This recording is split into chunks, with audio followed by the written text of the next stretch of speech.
ये है भैरव भूत बिताला, पैरें रुद्राक्षों की माला, चंदन चीते तिलक बनावे, बैठे गड़गड़ गाल बजावे। रगे शाम अथर्वण भाके, लादे बैल टट्टू हाके, खरकी जोन धरोगे देहा, भूल गए हो शब्द स्नेहा। कहते हैं कि तुम इतने तो शास्त्र ठाए फिरते हो, तुम्हारी जो साधना शास्त्र अनुकूल नहीं है, इस कारण से तुम गधे की जूनी में जाओगे जो दूसरों को गुमराह कर रहे हो। क्या बताते हैं, साना मूर्खा प्रहलाद पढ़ाया, भक्ति हेतु पांडे नी आया, हिरणा कुछ छाती तोड़वाई, और ब्राह्मण बाणा कर्म कसाई। क्या बताते हैं कि तुम ब्राह्मण कहलाते हो, ब्राह्मण सोए जो ब्रह्म पछाणे, अर्थात गुरु पद को प्राप्त करके, और ऐसी गलत साधना जनता को दे रहे हो, ऐसी गलतियां कर रहे हो। कहते हैं साना मूर्खा प्रहलाद पढ़ाया, भक्ति हेत पांडे नहीं आया, हिरणा कुछ छाती तोड़वाई, और ब्राह्मण बाणा कर्म कसाई। के ब्राह्मण का तो तुम ढोंग रच रहे हो, ब्राह्मण की पदवी प्राप्त कर रहे हो, और कर्म कसाइयों जैसे कर रहे हो। हिरणा कुछ छाती तोड़वाई, और ब्राह्मण बाणा कर्म कसाई। बाणा तो ब्राह्मण का, और जुल्म ऐसे कर रहे हो जिस कारण से हिरण्यकशिपु ने भी छाती तोड़वाई। अब ब्राह्मण किसे कहते हैं, जो परमात्मा की भक्ति की प्रेरणा जिसमें प्रवेश होती है, और स्वयं भी परमात्मा की भक्ति करते हैं, औरों को भी प्रेरणा करते हैं। तो हिरण्यकशिपु ने ब्रह्मा की साधना की, और ब्रह्मा जी ने प्रसन्न होकर के उसको वर दिया। कहते हैं साधक ब्राह्मण, हिरण्यकशिपु वैसे बाद में राक्षस कहलाया, वो कर्म से राक्षस बनता है, कर्म से ही वो उच्च होता है। तो यहां बताते हैं कि हिरण्यकशिपु छाती तोड़वाई, क्यों? क्योंकि ब्राह्मण बाणा और कर्म कसाई। भगत बना, साधना की, वर पाया, और फिर कर्म इसे जुल्म कर दिए।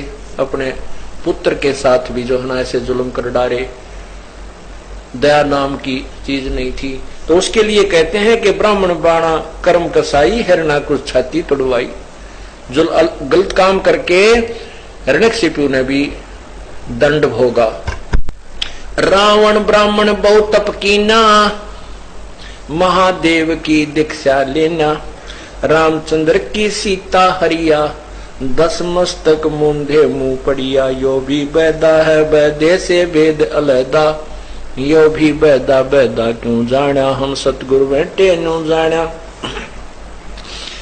रावण ब्राह्मण बहुत तप कीना, और महादेव की दीक्षा लेना, यानी शिव की भक्ति की।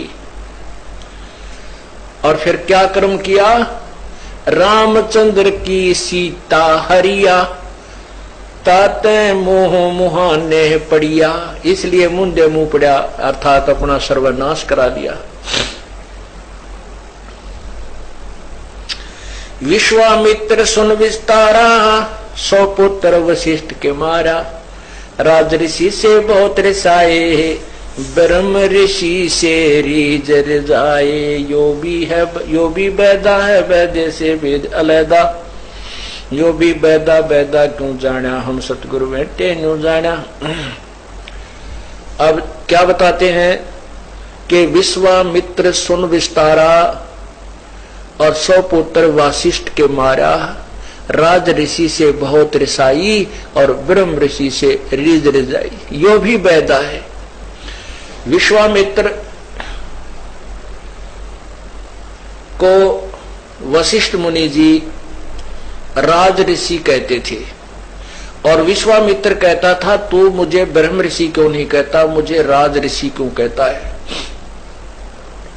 विश्वामित्र वशिष्ठ जी कहते थे जब तू ब्रह्म ऋषि बन जाएगा मैं आपको ब्रह्म ऋषि कहूंगा, जब तक आप ब्रह्म ऋषि नहीं बनते मैं आपको ब्रह्म ऋषि नहीं कह सकता। इस द्वेष के कारण वशिष्ठ जी के 100 पुत्रों की हत्या कर दी किसने? विश्वामित्र ब्राह्मण ने। एक दिन वशिष्ठ जी अपनी पाठशाला में शाम के समय आरती करके, क्योंकि उस समय जंगलों के नीचे, वृक्षों के नीचे ही ये पाठशालाएं हुआ करती थी। शाम के समय चांदनी रात्रि थी और वृक्ष के नीचे बैठे थे, शाम की आरती वगैरह करके बैठे हुए थे, चर्चा चल रही थी। तो वो जो दूसरे विद्यार्थी थे वो विश्वामित्र वशिष्ठ जी से कह रहे थे, हे गुरुवर, हमारे 100 भाई जो हमारे साथी थे आपके पुत्र, वो दुष्ट विश्वामित्र ने मार डाले, हमें बहुत याद आते हैं। वो नीच व्यक्ति है, वो बहुत महापापी प्राणी है, उसने हमारे 100 भाइयों को मार दिया। और उस दिन वो विश्वामित्र वशिष्ठ जी को मारने के लिए उसी वृक्ष के ऊपर बैठा था छुप के, उसी वृक्ष के ऊपर बैठा था छुप के कि आज इसको ऊपर से कूद के और इस विश्वामित्र को भी मारूंगा। अब विश्वामित्र ऊपर बैठा था, वशिष्ठ जी जब ने कहा उन बच्चों को जो ये कह रहे थे, हे भगवान, हे ऋषि जी, हे गुरुदेव, विश्वामित्र बहुत नीच आत्मा है, बहुत दुष्ट आत्मा है, उसने आपके 100 पुत्रों को मार दिया। वशिष्ठ जी कहते हैं कि बेटा, विश्वामित्र बुरा व्यक्ति नहीं है, यदि उसके अंदर जरा सा क्रोध ना हो, अहंकार ना हो, उस जैसा महान व्यक्ति इस पृथ्वी पर नहीं है। वो बहुत नेक आत्मा है, ऐसा मत कहो बेटा।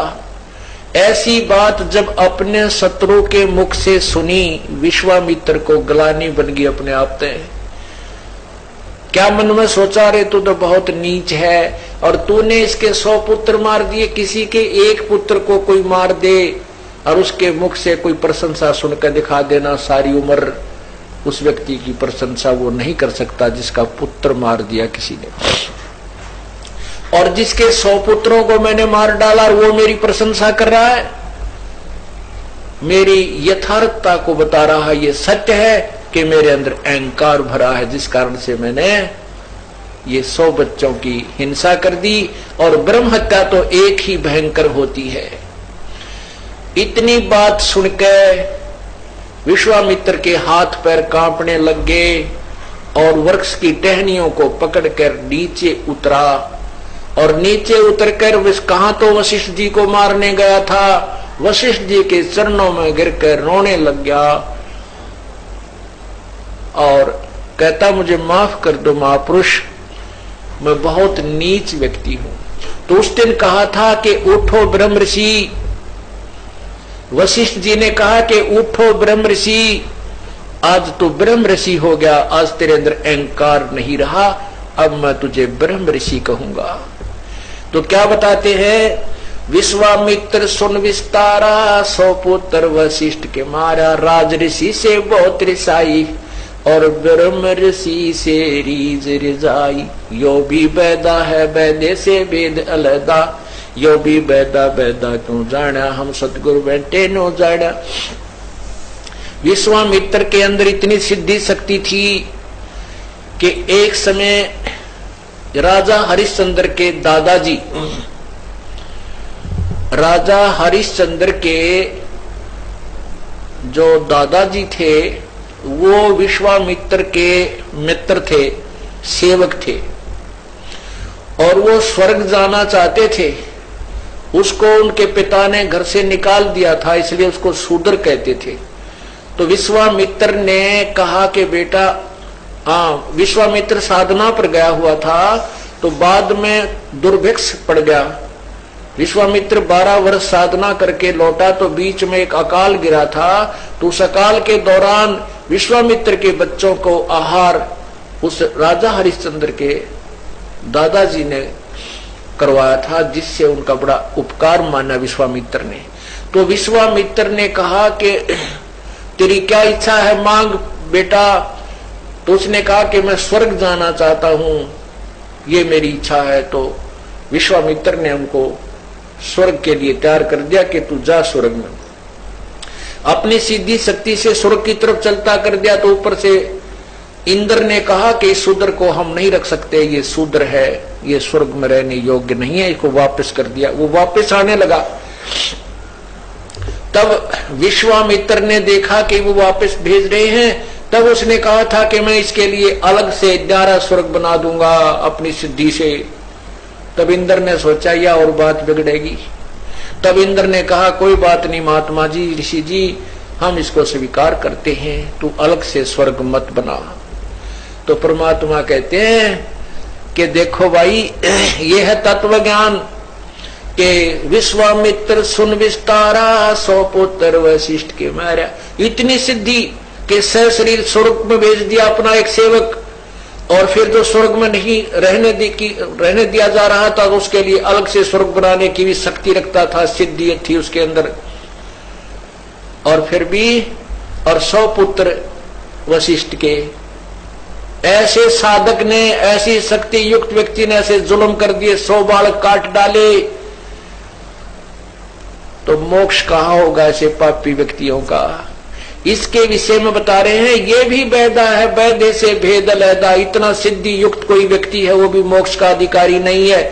केवल इस सिद्धि के कारण उसको ये मान लो कि ये बड़ा महापुरुष है, नहीं। सिद्धि तो इस जीव की शत्रु है। अपने पुण्य कर्मों से 12 वर्ष साधना कठिन तप करके विश्वामित्र आया, उस कमाई को वह लोग दिखावा करके समाप्त कर दी। एक व्यक्ति को स्वर्ग भेज दिया क्योंकि विश्वामित्र के पुण्यों के आधार पर वो स्वर्ग गया। अलग से अगर वो भी कोई लोग स्थापित करता तो भी विश्वामित्र की कमाई से जाते, और वो -0 हो गया। वो अपनी भक्ति समाप्त करके 84 लाख योनियों में धक्के खाओगा। तो क्या बताते हैं, सुर नर मुनि जन 33 करोड़ी, बंदे सभी निरंजन डोरी। ये 33 करोड़ देवता, ये ऋषि कहते काल की डोर तो बंधे हुए हैं, ये इनसे दूर नहीं हो सकते क्योंकि इनकी साधना शास्त्र विरुद्ध है, शास्त्र अनुकूल नहीं है। बेशक ये कितने सिद्ध नजर आते हैं, इन सिद्धियों के कारण इनको हम भगवान या परमात्मा प्राप्ति के लक्षण युक्त नहीं मान सकते। जैसे समुद्र पाट लंका गयो, सीता को भरतार, अगस्त ऋषि ने 7 पी लिए, इनमें कौन करतारे। तुम ये कहते हो कि समुद्र के ऊपर पुल बना करके श्री राम ने पुल बना लिया और इसलिए वो भगवान था। कहते हैं कि अगस्त ऋषि ने 7 समुद्रों को पी लिया था एक ही घूंट में, और सब ने प्रार्थना की, जब वापस कुरला कर दिया था ये 7 समुद्र फुल भर गए थे, नहीं कति खाली हो गए थे। और फिर भी वो अगस्त ऋषि भी मुक्त नहीं है। तो भक्ति और मोक्ष का मार्ग इससे न्यारा है, ये साधना व्यर्थ है, वैदा है।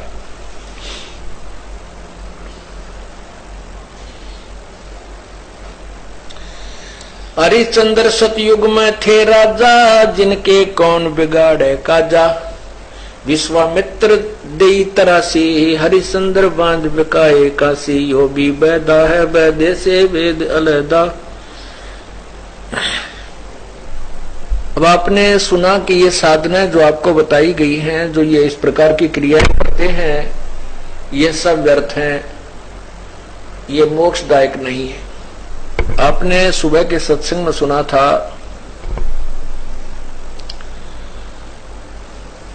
कि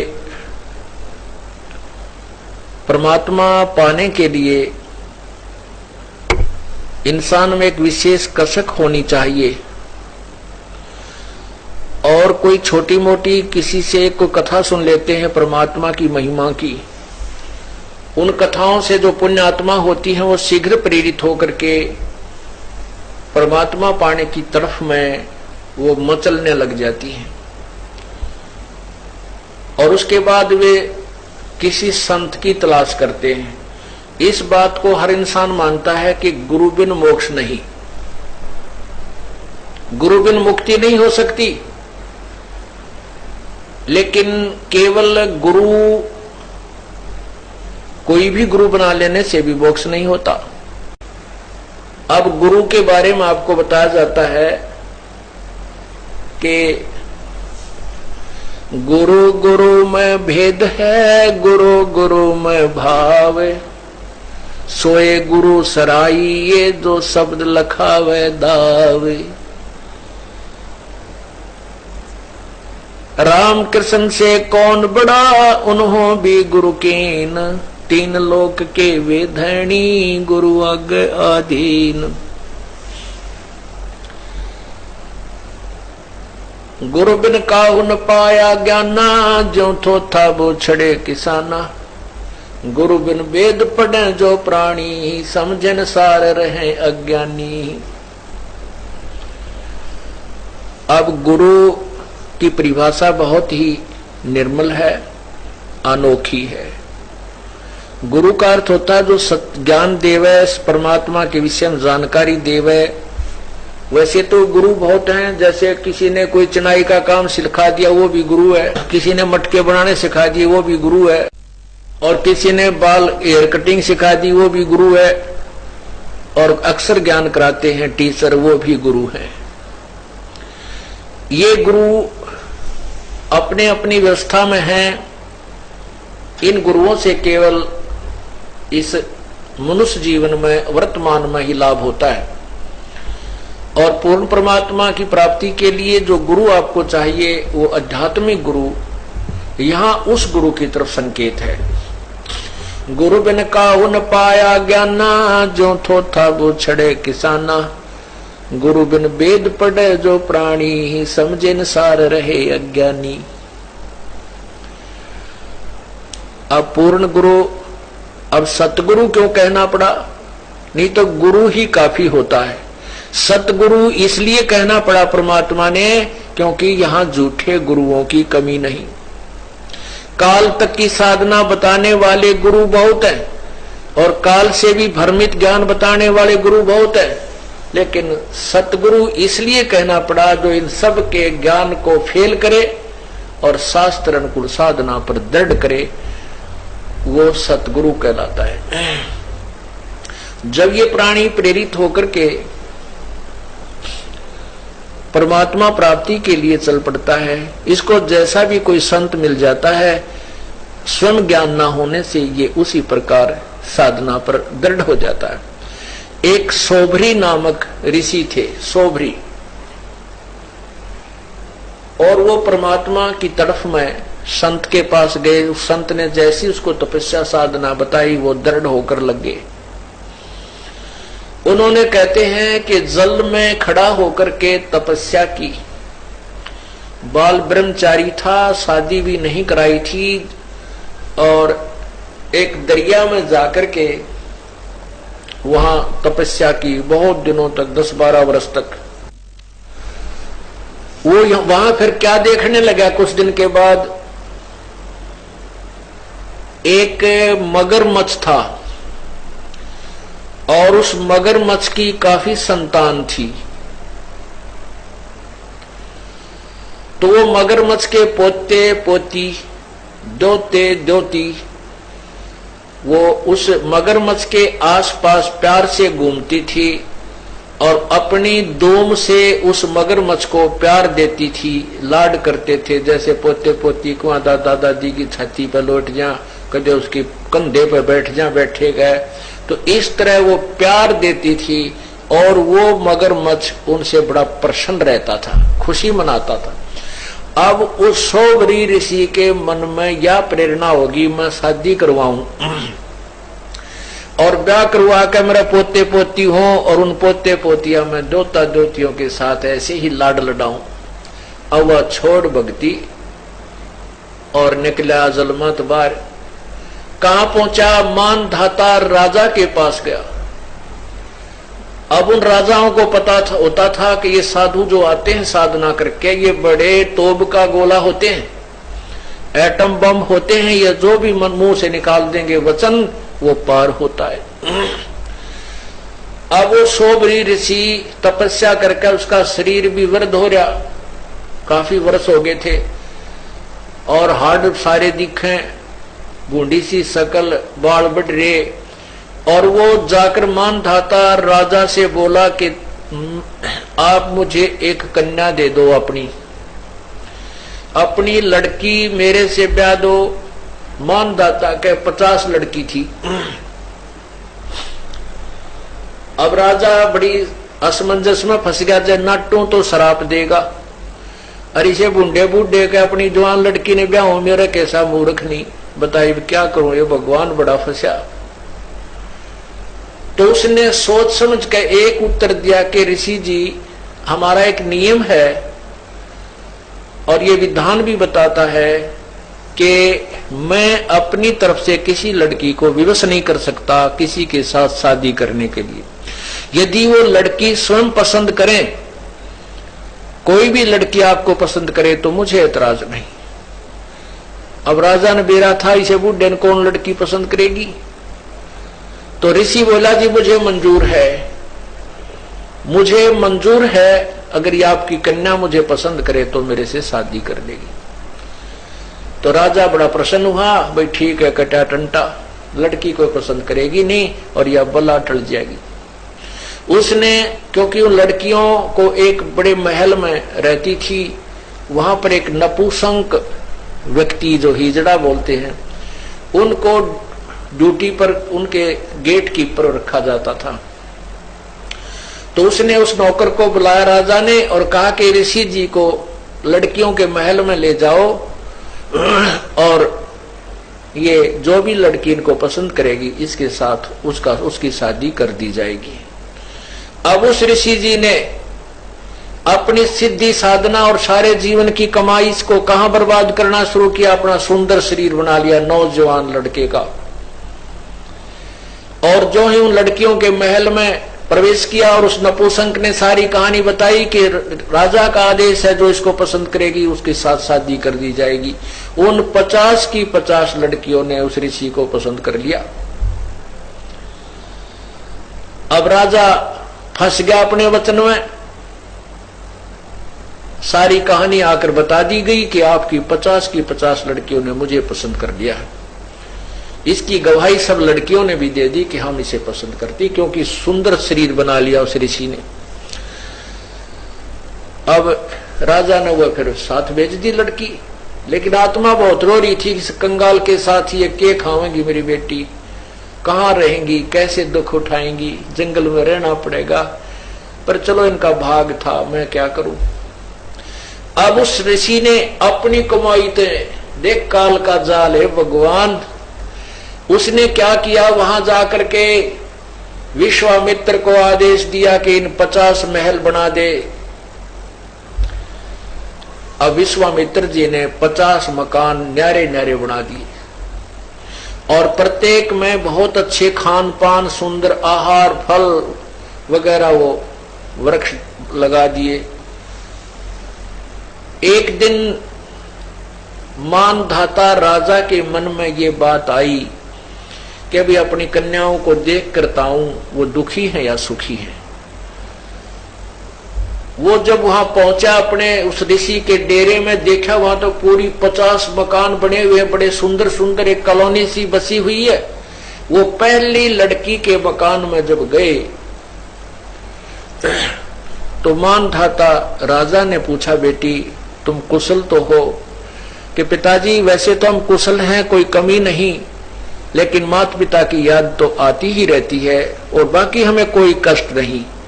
एक मुझे कष्ट है कि ये मेरा पति मेरे पास ही रहता है, दूसरी बहनों के पास कभी नहीं जाता।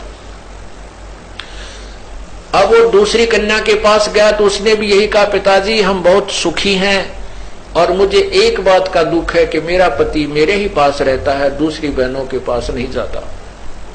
ऐसे 50 के महल में जाकर उसने देखा कि 50 की 50, क्योंकि एक सिद्धि वो चोले धारे, एक सिद्धि नीतत विचार है, ये सर्व अपनी ही कमाई से ये ड्रामेबाजी करवा देता है काल। अब उसने इतनी कमाई कर ली थी, सोबरी ऋषि ने 50 तो शरीर धारण कर लिए, 50 की 50 औरतों को भोग रहा है और उधर 51वां अलग से और बैठा है। जब मानधाता सब लड़कियों के पास होकर के फिर देखा कि ऋषि तो बाहर भी बैठा है, तब उसके चरणों में मस्तक झुका दिया कि आपकी लीला अपरंपार है। अब उस राजा के लिए तो भगवान सिद्ध हो गया वो सोबरी ऋषि। अब उसकी पोल खुलती है, अब देखना आगे क्या होता है। अब सोबरी ऋषि के 150 लड़के हो गए, 150 बच्चे हो गए, तो 50 लड़कियां, 2-2, 3-3 बालक हुए, 50 पत्नियां। अब वो क्या सोचता है कि अभी कोई 4 वर्ष का लड़का है, कोई 5 वर्ष का लड़का है, ये फिर सियाने होंगे, इनका ब्याह करूंगा, फिर इनके पोते होंगे मेरे, और फिर मैं इन तक प्यार करूंगा। रे तेरा गजब है, मन तो जीवन खो दिया अपना।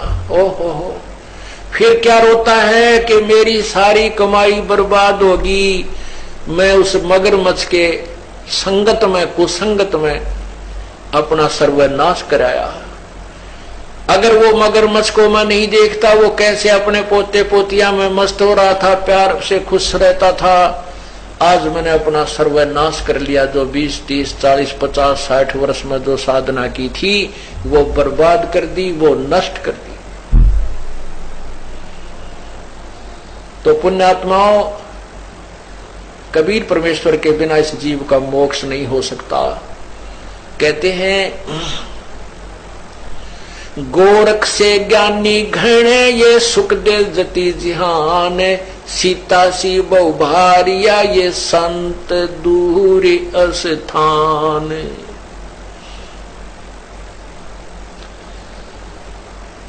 ज्ञानी व्यक्तियों की कमी नहीं, क्यों एक दूसरे में ज्ञानी पाक जाते हैं। जिसने जरा सा ज्ञान अधिक है वो दूसरों के लिए विद्वान सिद्ध हो जाता है।